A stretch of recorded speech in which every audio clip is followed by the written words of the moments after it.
ಎಲ್ಲರಿಗೂ ನಮಸ್ಕಾರ. ನನ್ನ ಮನಸ್ವಿ ಪ್ರಪಂಚ ಯೂಟ್ಯೂಬ್ ಚಾನಲ್ಗೆ ನಿಮ್ಮೆಲ್ಲರಿಗೂ ಸ್ವಾಗತ. ಯಾರಾದರೂ ನನ್ನ ಚಾನಲ್ನ ಹೊಸ್ದಾಗಿ ನೋಡ್ತಿದ್ರೆ ಪ್ಲೀಸ್ ಹೋಗಿ ಸಬ್ಸ್ಕ್ರೈಬ್ ಮಾಡಿ, ಹಾಗೆ ಅಲ್ಲಿ ಬರೋ ಬೆಲ್ ಐಕಾನ್ನ ಕ್ಲಿಕ್ ಮಾಡಿ ಆಲ್ ಅನ್ನೋ ಆಪ್ಷನ್ ಕೊಡಿ. ನಾನು ಹಾಕೋ ಪ್ರತಿ ಒಂದು ವಿಡಿಯೋನೂ ನಿಮಗೆ ನೋಟಿಫಿಕೇಷನ್ ಬರ್ತಿರುತ್ತೆ. ಹೀಗೆ ಸಪೋರ್ಟ್ ಮಾಡ್ತಾಯಿರಿ, ಹಾಗೆ ಲೈಕ್ ಮಾಡಿ, ಶೇರ್ ಮಾಡಿ, ಕಮೆಂಟ್ ಮಾಡೋದು ಮರಿಬೇಡಿ. ಇದು ನಮ್ಮನೆ ಆಯುಧ ಪೂಜೆಯ ವಿಡಿಯೋ. ಸೊ ಈ ಸಲ ನನಗೆ ಪೂಜೆ ಮಾಡೋಕ್ಕಾಗಲಿಲ್ಲ ಪರ್ಸ್ನಲ್ ಇಶ್ಯೂಯಿಂದ. ಸೊ ಹಾಗಾಗಿ ನಮ್ಮದನು ಇದ್ಲು, ನಮ್ಮದನೇ ದೇವ್ರ ಮನೆಯೆಲ್ಲ ರೆಡಿ ಮಾಡಿ ಪೂಜೆ ಮಾಡಿ, ಹಾಗೆ ನಂದು ಬೈಕನ್ನೇನು ನಾವು ಊರಿಗೆ ತೊಗೊಂಡೋಗಲ್ಲ, ಮನೆ ಹತ್ರನೇ ಪೂಜೆ ಮಾಡಿ, ನನ್ನ ಮಗಳು ಸೈಕಲೆಲ್ಲ ಇರುತ್ತಲ್ಲ, ಸೊ ಪೂಜೆ ಮಾಡಿ ಹೋಗ್ತೀವಿ. ಈ ಸಲ ಇಟ್ಕೆ ಫ್ಯಾಕ್ಟ್ರಿ ಹತ್ರ ನಾನು ಹೋಗಲಿಲ್ಲ. ನನ್ನ ಹಸ್ಬೆಂಡು ಮತ್ತು ನಮ್ಮ ವಿನು ಹೋಗಿ ಪೂಜೆ ಮಾಡ್ಕೊಂಡು ಬಂದರು ಇಬ್ಬರೇ. ನಾನೇನು ಹೋಗಲಿಲ್ಲ. ಸೊ ಮನೆಯಲ್ಲಿ ನಾನು ನನ್ನ ಮಗಳನ್ನೆಲ್ಲ ಫ್ರೆಶ್ ಅಪ್ ಆಗಿ ರೆಡಿ ಮಾಡಿ ಬೇರೆ ಬೇರೆ ಕೆಲಸ ಎಲ್ಲ ಮಾಡಿಕೊಟ್ಟೆ. ಅಷ್ಟರಲ್ಲಿ ನಮ್ಮದನ್ನು ದೇವ್ರ ಫೋಟೋಗೆಲ್ಲ ಹೂವು ಹಾಕಿ ಪೂಜೆ ಮಾಡಿಕೊಂಡ್ಳು. ಫೈನಲಿ ಪೂಜೆ ಎಲ್ಲ ಆಯಿತು. ಹಾಗೆ ಮನೇಲಿರುತ್ತಲ್ಲ ಎಕ್ವಿಪ್ಮೆಂಟ್ಗಳು, ಎಲೆಕ್ಟ್ರಾನಿಕ್ ಐಟಮ್ಸ್ ಆಗಿರ್ಬೋದು, ಮತ್ತು ನನ್ನ ಮಗಳು ಸೈಕಲ್ಲು, ಎಲ್ಲದಕ್ಕೂ ಪೂಜೆ ಮಾಡಿ ಫೈನಲಿ ನನ್ನ ಸ್ಕೂಟರ್ಗೆ ಪೂಜೆ ಮಾಡೋಣ ಅಂತ ಆಚೆ ಬಂದರು. ನೋಡಿ, ನನ್ನ ಹಸ್ಬೆಂಡು ಪೂಜೆ ಮಾಡಿಬಿಟ್ಟು ನಿಂಬೆಹಣ್ಣು ಹರಿಸ್ಬಿಟ್ಟು ಗಾಡಿನ ಒಳಗಡೆ ಹಾಕ್ಬಿಟ್ಟು ಹೊರಟ್ವಿ ನಾವು ಊರಿಗೆ. ನನ್ನ ಮಗಳು ಸೈಕಲ್ಗೂ ಪೂಜೆ ಮಾಡಬೇಕಲ್ವ, ಸೊ ಸೈಕಲ್ಲು ಬೈಕು ಎಲ್ಲನೂ ಊರಿಗೆ ತೊಗೊಂಡೋಗೋಕ್ಕಾಗಲ್ಲ ಅಂದ್ಬಿಟ್ಟು ಮನೇಲೇ ಪೂಜೆ ಮಾಡಿ ಹೊರಡ್ತೀವಿ.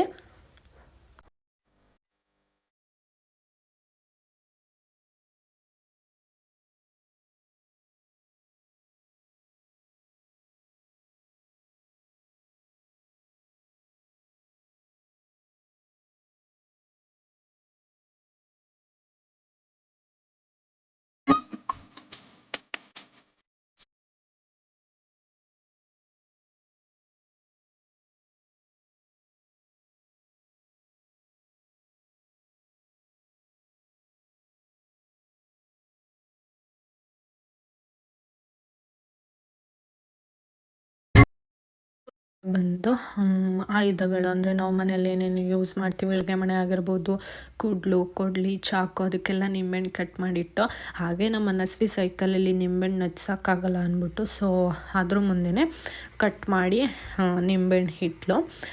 ಯಾಕಂದರೆ ಮೇಯ್ನಾಗಿ ನಿಂಬೆಹಣ್ಣು ಇಲ್ಲ ಸೌತೆಕಾಯಿ, ಕುಂಬಳಕಾಯಿ ಎಲ್ಲ ಹೊಡಿಬೇಕಲ್ವ, ಹಾಗಾಗಿ ಮನೇಲಿ ಪೂಜೆ ಮಾಡೋದಕ್ಕೆ ನಿಂಬೆಹಣ್ಣು ಇಟ್ಟರೆ ಸಾಕಾಗುತ್ತೆ. ಹಾಗೆ ಸ್ವೀಟ್ ಬಾಕ್ಸ್ ಎಲ್ಲ ತೊಗೊಂಡು ಹೊರಡ್ತಾ ಇದ್ದೀವಿ.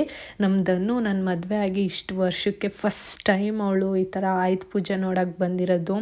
ಯಾಕಂದರೆ ಅವಳು ತುಂಬ ಸಲ ಅನ್ಕೊತಿದ್ಲು ಬರ್ಬೇಕಂತ, ಆಗ್ತಾನೆ ಇರಲಿಲ್ಲ. ಈ ಸಲ ಬಂದಳು.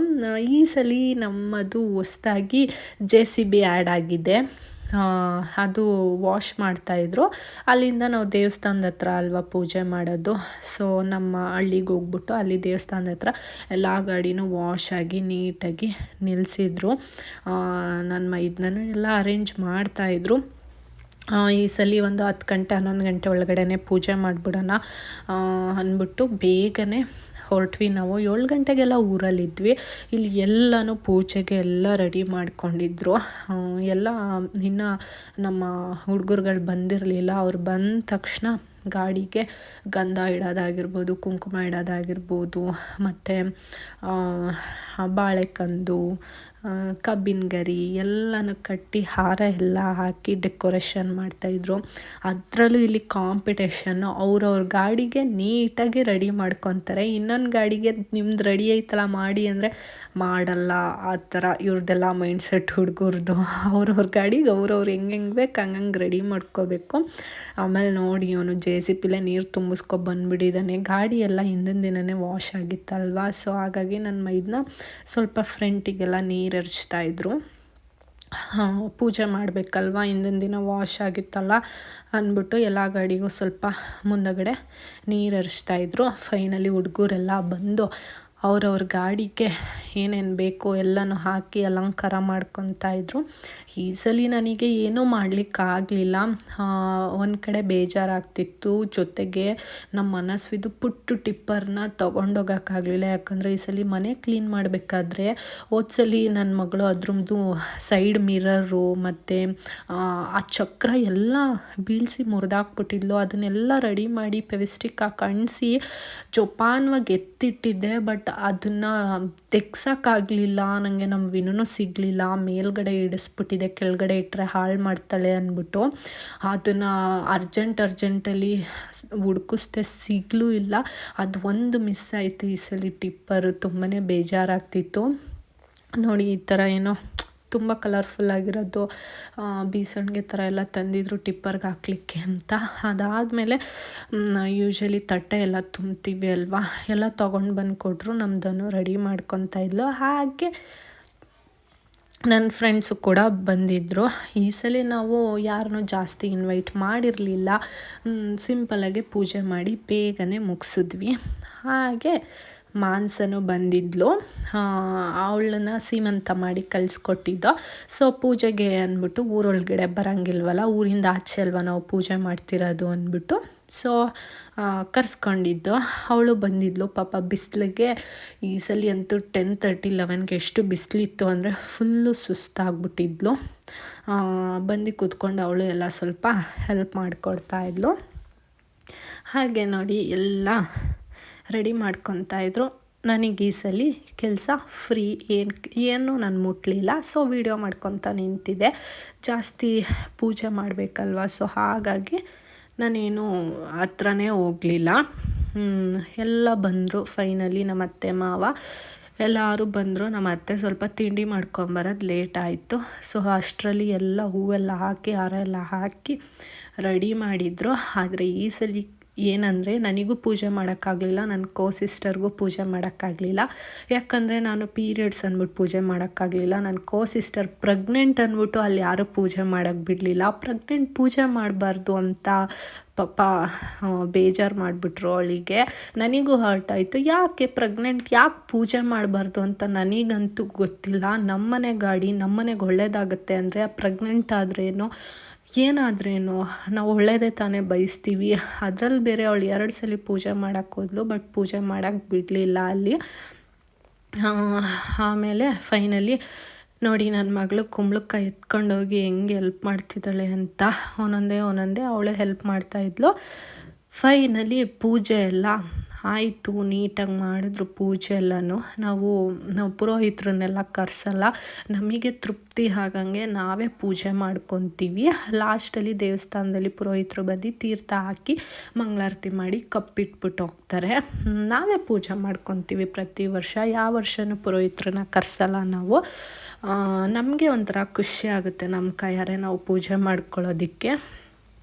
ಹಾಗೆ ಎಲ್ಲ ರೆಡಿ ಆಯಿತು ಪೂಜೆ ಮಾಡೋಕ್ಕೆ ಅಂದ್ಬಿಟ್ಟು ಎಲ್ಲ ರೆಡಿ ಮಾಡ್ಕೊತಾವ್ರೆ ನೋಡಿ. ಇಲ್ಲಿ ನಾನು ಸುಮ್ಮನೆ ವಿಡಿಯೋ ಮಾಡಿಕೊಂಡು ಹರಟೆ ಹೊಡಿತಾ ನಿಂತಿದ್ದೆ.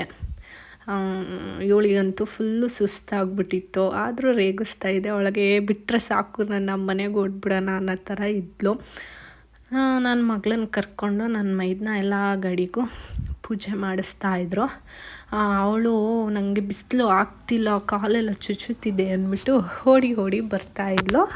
ಬಿಡಲಿಲ್ಲ, ಕೊನೆಗೂ ಕರ್ಕೊಂಡು ಪೂಜೆ ಮಾಡಿಸಿದ್ರು. ಹಾಗೆ ನನ್ನ ಹಸ್ಬೆಂಡು ಎಲ್ಲರೂ ಪೂಜೆ ಮಾಡಿದ್ರು. ತುಂಬಾ ಚೆನ್ನಾಗಾಯಿತು.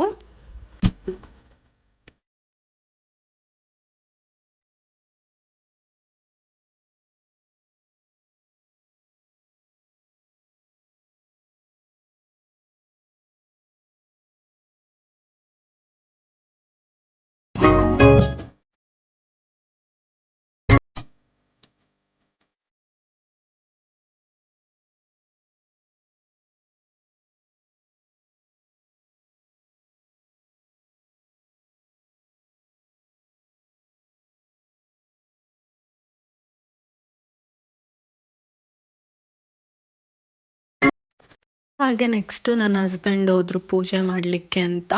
ಪ್ರತಿ ಒಂದು ಗಾಡಿಗೂ ನಿಧಾನಕ್ಕೆ ಪೂಜೆ ಸಲ್ಲಿಸ್ಕೊಂಡು ಬಂದರು. ಯಾಕಂದರೆ ನಮ್ಮ ಮನೆ ಲಕ್ಷ್ಮಿ, ಸೊ ಪ್ರತಿಯೊಂದಕ್ಕೂ ನೀಟಾಗಿ ಪೂಜೆ ಆಗಬೇಕು. ಹಾಗಾಗಿ ನಿಧಾನಕ್ಕೆ ಪೂಜೆ ಮಾಡ್ಕೊಂಡು ಬಂದರು. ಎಲ್ಲ ಗಾಡಿಗಳಿಗೂ ಪೂಜೆ ಸ್ಟಾರ್ಟ್ ಮಾಡಬೇಕಾದ್ರೆ ಒಳ್ಳೆ ಟೈಮಿಂಗ್ಸ್ ನೋಡ್ಕೊಂಡು ಮಾಡಬೇಕು. ಬಟ್ ಆ ತತ್ರವಾಗಿ ಯಾವತ್ತೂ ಪೂಜೆ ಮಾಡೋಕ್ಕೆ ಹೋಗ್ಬೇಡಿ. ಒಳ್ಳೆ ಟೈಮಿಂಗ್ಸಲ್ಲಿ ಸ್ಟಾರ್ಟ್ ಮಾಡಿದ್ರೆ ಎಂಡು ಯಾವ ಟೈಮಿಂಗ್ಸಲ್ಲಾದರೂ ಪರವಾಗಿಲ್ಲ. ಯಾಕಂದರೆ ಗಡಿಬಿಡಿಲಿ ಮಾಡಿದ್ರೆ ಅಲ್ಲಿ ಏನು ಮಾಡಿದ್ರು ವ್ಯರ್ಥನೇ ಅದು. ಹಾಗಾಗಿ ಆದಷ್ಟು ಒಳ್ಳೆ ಟೈಮಿಂಗ್ಸಲ್ಲಿ ಸ್ಟಾರ್ಟ್ ಮಾಡಿ ಎಂಡಾಗೋ ಟೈಮಿಂಗ್ಸ್ ಬಗ್ಗೆ ಯೋಚನೆ ಮಾಡೋಕ್ಕೆ ಹೋಗಬೇಡಿ. ಯಾಕಂದರೆ ಪೂಜೆ ನೀಟಾಗಿ ಮನಸ್ಪೂರ್ವಕವಾಗಿ ಪೂಜೆ ಮಾಡಿರಲ್ಲ, ಅಯ್ಯೋ ಟೈಮ್ ಆಗಿಬಿಡುತ್ತೆ, ಇಷ್ಟರೊಳಗೆ ಮುಗಿಸ್ಬೇಕು ಅಂದ್ಬಿಟ್ಟು ಗಡಿಬಿಡಿಲಿ ಮಾಡ್ತಿರೋ ಹೊರ್ತು ಯಾವತ್ತೂ ನೀಟಾಗಿ ಪೂಜೆ ಆಗಲ್ಲ. ಎಲ್ಲ ಗಾಡಿಗೂ ಪೂಜೆ ಆದಮೇಲೆ ನಿಂಬೆಹಣ್ಣ ಎಲ್ಲ ಚಕ್ರಕ್ಕೂ ಇಟ್ಕೊಂಡು ಬರ್ತಾರೆ ಹುಡುಗರುಗಳು. ಸೊ ಇಟ್ಕೊಂಡು ಬಂದಾದಮೇಲೆ ಕುಂಬಳಕಾಯಿ ಎಲ್ಲ ಇರುತ್ತಲ್ಲ ಒಡೆಯೋದು, ಸ್ವೀಟ್ ಕೊಟ್ಬಿಟ್ಟು ಕಡಲೆಪುರಿ ಎರಚಿ ಮಾಡ್ತಾರೆ. ನಮ್ಮ ಕಡೆ ನಾವು ನಾನ್ ವೆಜ್ ಅಂದರೆ ಕುರಿ ಕೋಳಿ ಎಲ್ಲ ಬಲಿ ಕೊಡ್ತಾರೆ, ಅದನ್ನೇನು ಕೊಡಲ್ಲ, ಬೂದ್ ಕುಂಬಳ ಹೊಡಿತೀವಿ ಅಷ್ಟೇ. ನೋಡಿ ಹುಡುಗರೆಲ್ಲ ಹಾಯ್ ಮಾಡ್ತಾಯಿದ್ದಾರೆ, ಹಾಯ್ ಹಾಯ್ ಹಾಯ್ ಅಂದ್ಕೊಂಡು. ಅವರಿಗೆ ನಾನು ವೀಡಿಯೋ ಮಾಡ್ತೀನಿ ಅಂದರೆ ಖುಷಿ ಒಂಥರ. ಇವರು ನಾನು ಪೂಜೆ ಮಾಡ್ತಿದ್ದೀನಿ ಸುಮ್ಮನಿರೋ, ಯಾಕ್ರೋ ಕಿರಿಸ್ತಿದ್ದೀರಾ ಅಂತ ಬೈತಾಯಿದ್ರು ನನ್ನ ಹಸ್ಬೆಂಡು. ಆಮೇಲೆ ಬಂದು ಪೂಜೆ ಮಾಡಿ ಅಲ್ಲಿ ನಿಂತ್ಕೊಂಡು ಏನು ಮಾಡ್ತಾಯಿದ್ದೀರಾ ಎಲ್ಲರೂ ಅಂತ ಬೈತಾಯಿದ್ರು. ಹಾಗೆ ಪ್ರತಿಯೊಂದು ಗಾಡಿಗೂ ಪೂಜೆ ಆಯಿತು. ನಾನು ಹೇಳೋದಿಷ್ಟೇ, ಯಾವತ್ತೂ ಅಷ್ಟೇ ದುಡ್ಡಿನ ಹಿಂದೆ ಓಡಬೇಡಿ. ಹಣ ಹಣ ಹಣ ಅಂದ್ಕೊಂಡು ದುಡ್ಡಿನ ಹಿಂದೆ ಓಡಬೇಡಿ. ಯಾರು ದುಡ್ಡಿನ ಹಿಂದೆ ಓಡ್ತಾರೋ ಅವರಿಗೆ ಯಶಸ್ಸು ಕಮ್ಮಿ ಸಿಗುತ್ತೆ. ಯಾಕಂದರೆ ಅವ್ರು ಅಂದ್ಕೊಂಡಿರೋದನ್ನು ರೀಚ್ ಮಾಡೋಕ್ಕೆ ತುಂಬ ಟೈಮ್ ತೊಗೊತಾರೆ.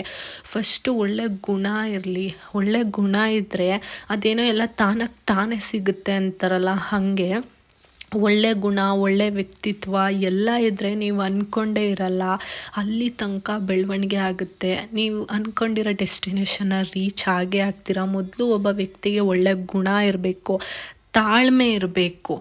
ಯಾವ ವ್ಯಕ್ತಿ ತಾಳ್ಮೆ ಇಲ್ಲದೆ ತುಂಬ ಆತತ್ರವಾಗಿ ಮಾಡೋಕ್ಕೆ ಹೋಗ್ತಾನೋ ತುಂಬ ಸಲ ಬೀಳ್ತಾ ಇರ್ತಾನೆ. ಆದರೆ ನಮ್ಮ ಫೋಕಸ್ ಯಾವತ್ತಿದ್ರೂ ನಾವು ಎಷ್ಟು ಕಷ್ಟಪಟ್ಟು ದುಡಿತೀವೋ ಅದಕ್ಕೆ ಪ್ರತಿಫಲ ಸಿಕ್ಕಿದ್ರೆ ಸಾಕು ಅನ್ನೋ ಥರ ಇರಬೇಕೇ ಹೊರತು, ನಾನು ಕಷ್ಟಪಟ್ಟು ದುಡಿತಿದ್ದೀನಿ ಆದರೂ ನನಗೆ ಸಂಪಾದನೆ ಮಾಡೋಕ್ಕಾಗ್ತಿಲ್ಲ, ನಾನು ಅಂದ್ಕೊಂಡಂಗೆ ರೀಚ್ ಮಾಡೋಕ್ಕಾಗ್ತಿಲ್ಲ ಅಂತ ದುರಾಸೆ ಇರಬಾರ್ದು. ದುರಾಸೆ ಇದ್ದಷ್ಟು ಸಕ್ಸಸ್ ಸಿಗಲ್ಲ ಲೈಫಲ್ಲಿ. ನಾನು ಯಾವಾಗಲೂ ದೇವ್ರ ಹತ್ರ ಬೇಡ್ಕೊಳ್ಳೋದೊಂದೇ, ನನ್ನ ಹಸ್ಬೆಂಡು ಕಷ್ಟಪಟ್ಟು ದುಡಿತಾರೆ, ಹಾರ್ಡ್ ವರ್ಕರು. ಅವ್ರು ಕಷ್ಟಪಟ್ಟು ದುಡಿಯೋದಕ್ಕೆ ಪ್ರತಿಫಲ ಕೊಡು ದೇವ್ರೆ, ನಾನು ಜಾಸ್ತಿ ಏನು ಕೇಳೋದಿಲ್ಲ ಅಂತಲೇ ಬೇಡ್ಕೊಳ್ಳೋದು ನಾನು. ಯಾವುದೇ ವ್ಯಕ್ತಿ ಅಲ್ಲಿ ನಿಮ್ಮ ಶ್ರಮಕ್ಕೆ ತಕ್ಕಂತೆ ಪ್ರತಿಫಲ ಸಿಗಬೇಕೇ ಹೊರತು ಅದಕ್ಕಿಂತ ಜಾಸ್ತಿ ಎಕ್ಸ್ಪೆಕ್ಟೇಷನ್ ಇಟ್ಕೋಬಾರ್ದು ಲೈಫಲ್ಲಿ. ಎಕ್ಸ್ಪೆಕ್ಟೇಷನ್ ಈಸ್ ಆಲ್ವೇಸ್ ಹರ್ಟ್ ಅನ್ನಂಗೆ. ಯಾವತ್ತೂ ಅಷ್ಟೇ ನಾವು ಹಂಗಿರಬೇಕು ಹಿಂಗಿರಬೇಕು ಆ ಥರನೇ ಇರಬೇಕು ಅಂತ ಅಂದ್ಕೋಬಾರ್ದು. ಕನಸು ಕಾಣಿ, ತುಂಬ ದೊಡ್ಡ ದೊಡ್ಡ ಕನಸು ಕಂಡುಕೊಂಡು ಒಳ್ಳೆ ರೀತಿಲಿ ಮುನ್ನುಗ್ಗಿ ಕಷ್ಟಪಟ್ಟು ಮುನ್ನುಗ್ಗಿ ಹಾಗೇ ಆಗುತ್ತೆ. ಆದರೆ ದುರಾಸೆಯಿಂದ ಈ ಲೆವೆಲ್ಲು, ಸ್ಟೇಟಸ್ಸು, ದುರಾಂಕಾರ, ಈಗೋ, ಆ್ಯಟಿಟ್ಯೂಡು ಇಟ್ಕೊಂಡು ಹೋದವರು ಯಾರೂ ಉದ್ಧಾರ ಆಗಲ್ಲ. ಯಾಕಂದರೆ ನನ್ನ ಸರೌಂಡಿಂಗಲ್ಲಿ ಆ ಥರದವ್ರನ್ನ ತುಂಬ ಜನ ನೋಡಿದ್ದೀನಿ. ಅದನ್ನ ನೋಡಿ ಪ್ರತಿ ಸಲಿನೂ ನನಗೆ ರಿಯಲೈಸ್ ಆಗುತ್ತೆ, ಓ ಈ ಥರ ಇದ್ದರೆ ಏನೋ ಮಾಡೋಕ್ಕಾಗಲ್ಲ ಅನ್ನೋದು ತುಂಬ ಸಲ ಅನಿಸಿದೆ. ಯಾಕಂದರೆ ನನ್ನ ಸುತ್ತಮುತ್ತ ಇರೋ ವ್ಯಕ್ತಿಗಳನ್ನ ಎಕ್ಸಾಂಪಲ್ ಆಗಿ ತೊಗೊತೀನಿ ನಾನು. ಒಂಥರ ಅದನ್ನೆಲ್ಲ ನೋಡಿಕೊಂಡು ಓ ಈ ಥರ ಇದ್ದರೆ ಹಿಂಗೆ ಆಗ್ಬೋದೇನೋ ಅಂತಲೇ ಗೆಸ್ ಮಾಡ್ಕೊತಾ ಇರ್ತೀನಿ ನಾನು. ಆ ಥರ ಯಾವತ್ತೂ ಅಷ್ಟೇ ಕಷ್ಟಪಟ್ಟು ದುಡಿದ್ರೇ ನಾವು ಅಂದ್ಕೊಂಡಂಗೆ ಸಾಧನೆ ಮಾಡೋಕ್ಕಾಗೋದು, ಇಲ್ಲ ಅಂದರೆ ಏನೂ ಆಗಲ್ಲ. ಹಾಗೆ ನೋಡಿ ಇಲ್ಲಿ ಕುಂಬಳಕಾಯಿ ಹೊಡಿತಿದ್ರೆ ಮಕ್ಳುಗಳು ಅದರೊಳಗಿರೋ ಕಾಯಿನ್ ಎತ್ಕೊಳ್ಳೋಕ್ಕೆ ಎಷ್ಟು ಹೆಂಗೆ ಆಟಾಡ್ತಾರೆ ಅಂದರೆ ನೋಡೋಕ್ಕೆ ಖುಷಿ ಆಗುತ್ತೆ. ನನಗೆ ಬೇರೆ ಭಯ ಆಗ್ತಿತ್ತು, ಎಲ್ಲಿ ಒಂದು ತಲೆ ಮೇಲೆ ಹೊಡೆದ್ಬಿಡ್ತಾನೋ ಮಕ್ಕಳು ತಲೆ ಮೇಲೆ ಕುಂಬಳಕಾಯಿನ ಅಂತ. ಹಾಗೆ ಪ್ರತಿಯೊಂದು ಗಾಡಿ ಹತ್ರನೂ ಕುಂಬಳಕಾಯಿ ಹೊಡಿಬೇಕಾದ್ರೆ ಮಕ್ಳುಗಳು ಈ ಥರ ಗುಂಪು ಕಟ್ಕೊಂಡೇ ನಿಂತಿರ್ತಾರೆ. ಈಗ ನನ್ನ ಹಸ್ಬೆಂಡ್ ಹೊಡಿಯೋಕ್ಕೆ ಬಂದರು, ಅಲ್ಲಿ ಕುಂಬಳಕಾಯಿ ಹೊಡಿಯೋಕ್ಕೆ ಬಿಡಲ್ಲ, ಗುಂಪು ಕಟ್ಕೊಂಡ್ಬಿಡ್ತಾರೆ ಸುತ್ತ. ಅಯ್ಯಪ್ಪ ನಂಗೆ ಬೇರೆ ತಲೆ ಮೇಲೆ ಹೊಡೆದ್ಬಿಡ್ತಾರೇನೋ ಅಂತ ಭಯ ಆಗ್ತಿತ್ತು. ಅದಾದಮೇಲೆ ಇನ್ನು ಹುಡುಗರುಗಳಿಗೆಲ್ಲ ಸ್ವೀಟ್ ಬಾಕ್ಸೆಲ್ಲ ಕೊಟ್ವಿ. ಕೊಟ್ಟಾದಮೇಲೆ ಇನ್ನು ಇರುತ್ತಲ್ಲ ನಿಂಬೆಹಣ್ಣ ನೆಜ್ಜಿಸ್ಕೊಂಡು ಗಾಡಿಗಳು ದೇವಸ್ಥಾನ ಸುತ್ತ ಒಂದು ರೌಂಡ್ ಬಂದು ಗಣೇಶ ಟೆಂಪಲ್ಲು ಮತ್ತು ಮನೆ ದೇವರು ಅಂಕನಾಥೇಶ್ವರ ರಾಮಾಂಜನೇಯ ಎಲ್ಲ ದೇವಸ್ಥಾನಕ್ಕೂ ಹೋಗಿ ಒಂದೊಂದು ರೌಂಡು ಮಂಗಳಾರತಿ ಮಾಡಿಸ್ಕೊಂಡು ತೀರ್ಥ ಹಾಕ್ಸ್ಕೊಂಡು ಪೂಜೆ ಮಾಡಿಸ್ಕೊಂಡು ಬರ್ತಾರೆ. ಹೀಗಿತ್ತು ನಮ್ಮನೆ ಆಯುಧ ಪೂಜೆ. ಈ ಸಲ ಏನು ತುಂಬ ಗ್ರ್ಯಾಂಡಾಗಿ ಏನು ಮಾಡಲಿಲ್ಲ, ನಾವು ನಾರ್ಮಲ್ಲು ಮಾಮೂಲಿ, ತುಂಬ ಜಾಸ್ತಿ ಜನನೇನು ಇನ್ವೈಟು ಮಾಡಿರಲಿಲ್ಲ. ಈ ಸಲ ನಮಗೆ ಎಷ್ಟು ಬೇಕೋ ಅಷ್ಟು ಖುಷಿಯಾಗಿ ತೃಪ್ತಿಯಾಗಿ ಪೂಜೆ ಮಾಡ್ಕೊಂಡ್ವಿ. ಐ ಹೋಪ್ ಈ ವಿಡಿಯೋ ಇಷ್ಟ ಆಗುತ್ತೆ ಅಂತ ಅಂದ್ಕೊತೀನಿ. ಇನ್ಸ್ಟಾಗ್ರಾಮಲ್ಲಿ ತುಂಬ ಜನ DM ಮಾಡಿದರು, ಅಕ್ಕ ಆಯುಧ ಪೂಜೆ ವಿಡಿಯೋ ಇನ್ನೂ ಹಾಕಿಲ್ಲ ಅಂತ. ಜೊತೆಗೆ ಈಗ ರೀಸೆಂಟಾಗಿ ಯೂಟ್ಯೂಬಲ್ಲೂ ಕಮೆಂಟ್ ಹಾಕಿದ್ರಿ, ಅಕ್ಕ ಆಯುಧ ಪೂಜೆ ವಿಡಿಯೋ ಯಾವಾಗ ಹಾಕ್ತೀರಾ ಅಂತ. ಆಮೇಲೆ ಹೊಸ್ದಾಗಿ ಇನ್ಕ್ಲೂಡ್ ಆಗಿರೋ ವೆಹಿಕಲ್ ಯಾವುದು ಅಂತ ಕೇಳಿದ್ರಿ. ನಮ್ಮನೆ ಆಯುಧ ಪೂಜೆಗೆ ಈ ಸಲ JCB ಹೊಸ್ದಾಗಿ ಇನ್ಕ್ಲೂಡ್ ಆಗಿದೆ. ನನ್ನ ವಿಡಿಯೋ ವ್ಯೂಸ್ ಆಗುತ್ತೆ, ಆದರೆ ಯಾರೂ ಸಬ್ಸ್ಕ್ರೈಬ್ ಮಾಡ್ಕೊಳ್ಳಲ್ಲ. ಪ್ಲೀಸ್ ಹೋಗಿ ಸಬ್ಸ್ಕ್ರೈಬ್ ಮಾಡ್ಕೊಂಡು ನೋಡಿ, ನನಗೂ ಖುಷಿ ಆಗುತ್ತೆ. ಹೊಸ ವಿಡಿಯೋ ಮಾಡಬೇಕು ಅಂತ ಅನಿಸುತ್ತೆ. ಹಾಗೆ ಇನ್ಸ್ಟಾಗ್ರಾಮಲ್ಲಿ ಭವಾನಿ ಮಂಜೇಶ್ ಗೌಡ ಅಂತ ಪೇಜ್ ಇದೆ, ಫಾಲೋ ಮಾಡಿ. ಫೇಸ್ಬುಕ್ಕಲ್ಲೂ ಮನಸ್ವಿ ಪ್ರಪಂಚ ಅಂತ ಪೇಜ್ ಇದೆ, ಫಾಲೋ ಮಾಡೋದು ಮರಿಬೇಡಿ. ಹೀಗೆ ಸಪೋರ್ಟ್ ಮಾಡ್ತಾಯಿರಿ. ಆದಷ್ಟು ವಿಡಿಯೋ ಸಬ್ಸ್ಕ್ರೈಬ್ ಮಾಡ್ಕೊಂಡು ನೋಡಿ. Thank you for watching.